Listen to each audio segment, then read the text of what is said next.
மக்கள் இயேசுவோடு சென்று கொண்டிருந்தனர்.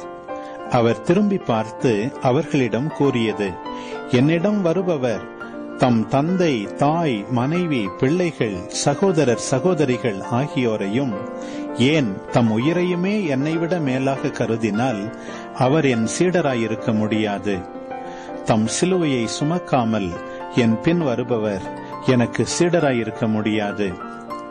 உங்களுள் யாராவது ஒருவர் கோபுரம் கட்ட விரும்பினால் முதலில் உட்கார்ந்து அதை கட்டி முடிக்க ஆகும் செலவை கணித்து அதற்கான பொருள் வசதி தம்மிடம் இருக்கிறதா என பார்க்க மாட்டாரா?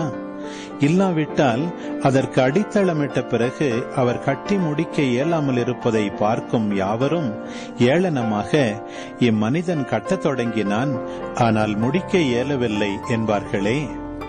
வேறு ஓர் அரசரோடு போர் தொடுக்க போகும் அரசர் ஒருவர் 20,000 பேருடன் தமக்கு எதிராக வருபவரை 10,000 பேரை கொண்டு எதிர்க்க முடியுமா என்று முதலில் உட்கார்ந்து சிந்தித்து பார்க்க மாட்டாரா?